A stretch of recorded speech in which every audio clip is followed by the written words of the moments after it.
कभी सोचा है एक एनिमेटेड शो को किसी देश की गवर्नमेंट बैन कर देगी? मतलब मूवीज तो बैन होती हैं, बुक्स बैन होती हैं, पर एक एनिमे? डेथ नोट के साथ एग्जैक्टली यही हुआ। चाइना के कुछ हिस्सों में डेथ नोट को बैन कर दिया गया और रीजन सिर्फ वायलेंस नहीं था, बल्कि इसके पीछे कुछ और ही बात थी। तो आज मैं इसी के बारे में बताने वाला हूँ कि आखिर किस रीजन पर इस एनिमे को कुछ देशों में बैन किया गया। तो लेट्स बिगिन।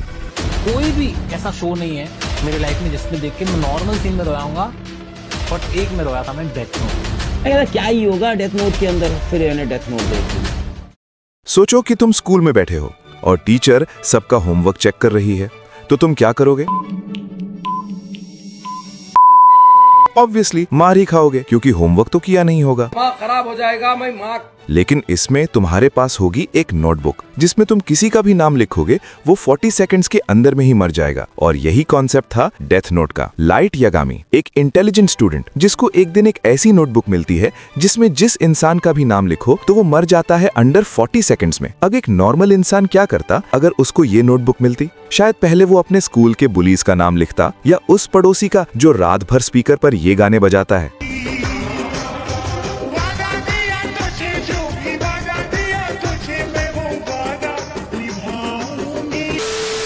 पर लाइट ने ये सब नहीं किया। वो तो सीधा दुनिया साफ करने निकल पड़ता है। शुरू में सबको लगता है कि हाँ भाई, क्रिमिनल्स को हटा रहा है, सही कर रहा है, ये तो हीरो है हमारा। पर पावर मिलते ही लाइट का दिमाग चेंज होने लगता है। पहले क्रिमिनल्स को मारा, फिर जो उससे अपोज करे उसे भी मारा, फिर जो उसको पकड़ने की कोशिश कर रहे थे उनको भी मार डाला, और धीरे धीरे बंदा भगवान कॉम्प्लेक्स में चला जाता है। और फिर जो लड़का एग्जाम में टॉपर था वो दुनिया का जज बन गया। ये बात तो हुई एनिमे की, बाकी सब तो तुम अच्छे से जानते ही हो इस एनिमे के बारे में। लेकिन इससे प्रॉब्लम क्या हुई? हमें ये सुनो। रिपोर्ट्स आई कि बच्चे डेथ नोट जैसी नोटबुक्स बना के लोगों के नाम लिखने लगे, मजाक में ही। लेकिन स्कूल के टीचर्स और पेरेंट्स टेंशन में आ गए। गवर्नमेंट को लगा कि ये एनिमे बच्चों को ये सिखा रहा है कि पावर मिलते ही सिस्टम की बजा डालो।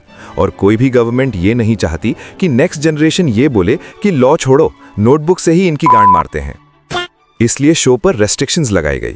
पर असली फनी ट्विस्ट क्या हुई? ये शो बैन होने के बाद और फेमस हो गई, क्योंकि डेथ नोट में सिर्फ किलिंग स्टोरी नहीं थी, बल्कि ये एक डेंजरस सवाल पूछता है कि अगर तुम्हें पावर मिल जाए किसी की लाइफ डिसाइड करने की, तो तुम दुनिया बचाओगे या लाइट यागामी बन जाओगे? सच बताना। और हाँ, वैसे अगर नोटबुक तुम्हें मिलती तो तुम सबसे पहले किसका नाम लिखते? मुझे कॉमेंट्स में जरूर बताना। तो चलो, आज के लिए बस इतना ही। मैं मिलूंगा तुम्हें इसी चैनल पर जब चाहे आ सकते हो। बाय।